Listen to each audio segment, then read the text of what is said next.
So today I'm going to be talking about the English Renaissance. Now, this is by no way the actual Renaissance. I think the name is more of a propaganda term, but still it was a period in which English culture really flourished, really prospered, and it's part of the Elizabethan Golden Age. So, English society was doing really well during this period, and so, of course, the arts, well, they reflected this. So, like I said, this was during the Elizabethan period, especially during the 1570s. During that decade was really good for all these things. And apart from being a golden age in English society, it was a golden age in terms of government. Yeah, there was some factionalism. Sorry, my dog. Yeah, there was some factionalism, but no major disputes. Foreign policy was good, nothing compared to what it would be in the 80s and the 90s. It was perfect. It was a golden age. And there was peace and prosperity. And like I said, the arts really took advantage of this. And there's a boom in arts, like I said. So culture eventually would develop. Now, I'm going to get into it. There's 5 categories: art, architecture, music, literacy, and theater. So let's start with art. Oh, when I mentioned art, at first I meant art as not only paintings, but music, literacy, everything. This is art as in paintings. Well, the paintings, you can really tell they're influenced from those from Flanders. One of the most frequent sitters of these paintings was the actual queen herself. She was really a fan of having herself painted in a really flattering image. As well as her courtiers, other significant politicians in Elizabethan England.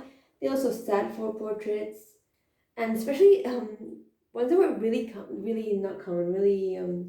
popular at the time were miniature ones. They were called portrait miniature, and you've probably seen these already, but they're really tiny and a lot of detail in those tiny portraits. They're with the size of a coin. When I say miniature, I do mean miniature. And the queen, this is mostly propaganda. That's another subject, but the queen would be painted in a very I think regal is the word, regal manner, and very elegant, very beautiful, especially during this period. Later on in the 90s and just in the years before her death, she was painted as an older woman, but during this period, her and her arts and her successes really, they were portrayed in every painting. She was portrayed as a really wonderful young woman, but also powerful. And her courtiers were also painted as being powerful, significant. So yeah, not only the courtiers got painted, but also other nobles, not peasants, of course, but still, the arts really flourished, like I said. Then architecture. Well, it was known because it was a booming time for the economy. This meant more extravagant buildings could actually appear in English society and architecture. And it was classical and detailed. Classical Renaissance. It's back to the old things. And it was massive structures. Some of them came from actual monastic lands taken by the dissolution of the monasteries, Henry VIII. Those lands, which hadn't been really used, were now used for these buildings. And they were really solid and formal and really fancy. Really fancy. I'm not saying not French 18th century fancy, but by the time, quite extravagant. Also, this period brought the first named English architect. There obviously were previous architects, but none of them were actually really famous. But this guy, Robert Smithson, did a lot of works not only for the royal family but also for other royal family. The Queen, there was no royal family, but also for other nobles, and became quite prominent in English architecture. So, I mean, he is not by any means the father of English architecture, but he is the first named English architect. Then comes music. At this point, it's not like modern songs where there's lyrics and dances and stuff. I mean, there were dances. It was, but there were no lyrics. It was mainly instrumental music. Um, religious music was actually preserved. Catholic songs were actually played because Elizabeth understood the importance of culture. She knew that these Catholic songs had meanings and that they were important to some people. However, she also, she did encourage Protestant music as well as keeping non-religious music, because I know Cheer Society at this point was really religious, but at some point they must have been going tired of all religion. This music was presented in court. There was, I'm guessing, a band readily available for whenever the Queen wanted, as well as in madrigals, and the music played were ranged from ballads like fancy ballroom dancing to actual drinking songs, for soldiers, but just for people having fun. So music really gained a popular, really boomed in this period. Again, music had obviously been present in previous Tudor courts. We have one of the most notable traditional English music pieces was Greensleeves, by supposedly written by Henry VIII for Anne Boleyn, because her sleeves were green. Obviously, but during this period of time, music was really lively, more entertaining, more have fun, enjoy yourself, keeping in theme with the rest of the arts in this period. Then literacy. Literacy, by no means, like I said, people read as much as we read right now. The illiteracy rates were still really high, but famous authors like Sir Philip Sidney and Edmund Spenser really published quite a few books. One of the most famous books in Elizabethan England was Fox's Book of Martyrs, which, more than anything, was plain old propaganda, but it's still literacy, because nothing like this was published in Mary's reign, and you'd think Mary, the die-hard Catholic she would have said they published basically the same thing. So, encouraged by a low rise in the arts, literacy also rose, with bringing about an increase of printing presses. And with more printing presses operating, more books could be printed, promoting more literacy, and so on and so forth. And it was mainly in English because Elizabeth, in the religious side, she did believe the Bible had to be in English rather than in Latin. And by that logic, that meant that if reading should be promoted, then it should be available in the language that most people in the country speak, English. So yeah, that's literacy. And last but definitely not least, theatre. Now, I don't know if you heard about this guy called William Shakespeare, but he rose to popularity during Elizabeth's reign, wrote famous plays like, Henry V, Macbeth, Romeo and Juliet. I don't really know when he wrote each individual one, but he had the Globe Theatre. There were other theatres as well. It wasn't just Shakespeare who was the only playwright, who was the most prominent one, but not the only one.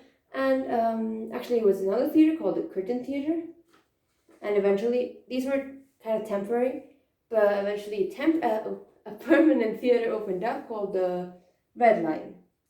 These were banned inside of London, or in the city, so most were positioned outside London.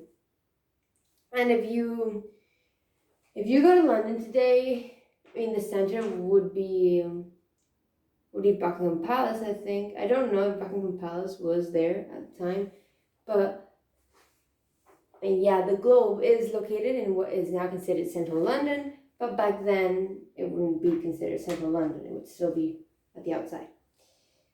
So by this point, you don't hear about any women playwriters during Elizabethan England, and that's because only men could write plays, and actually only men could act.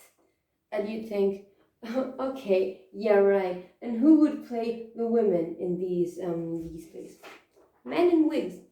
I'm not kidding. There's accounts of men in wigs and like playing women in these plays, just because the women were not allowed to play women. I'm not saying to play men; they were just simply not allowed to act.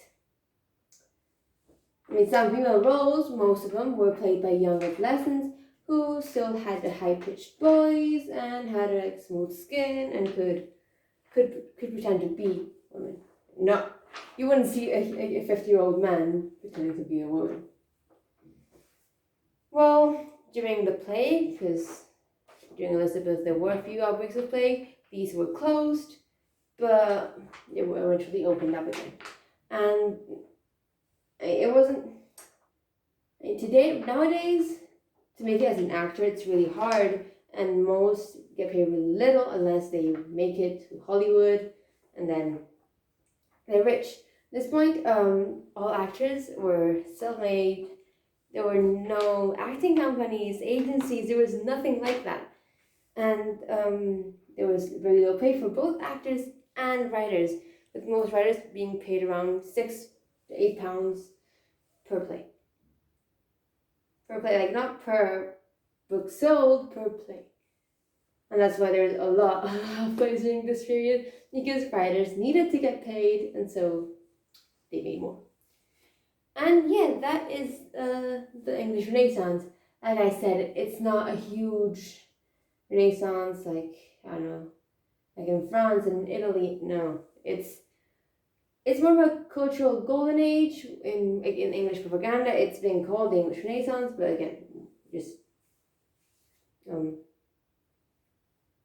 what's the word? It's just a flourishing of the arts.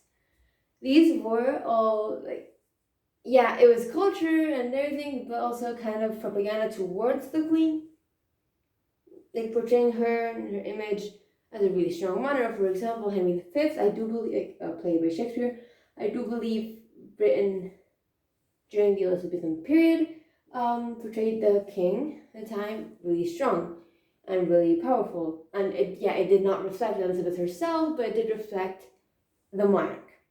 And I do believe, I think I'm right, that when Shakespeare wrote Richard III, also during Elizabethan England, he received it was actually really harsh feedback, because it was about the tyrant Richard III, but it did decrease the image of the monarch, so that wasn't good.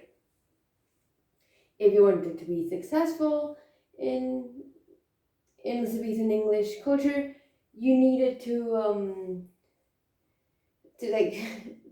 portray the monarch and the image as something good. You didn't have to, but it was good. I mean, if you want to be successful, you should say, hey, to the people in charge, hey, you guys are amazing, I love you guys. And yeah, not always. I mean, there was non-religious music too, and religious music of Catholic nature that still was quite popular. Architecture, hugely popular, although how do you bend that to be propaganda towards the monarch, I mean, all this culture not only was English propaganda within itself, but also to other countries, because other countries, say France, Spain, they saw how English culture was booming, how society was having fun. It was like a golden age, and they said, hey, English economy must be good, which means their army must be good, which means they have a lot of prestige, and increase the image of England in the international scene. But yeah, that is pretty much it. That is the Elizabethan English Renaissance. So yeah, thank you for watching. Bye.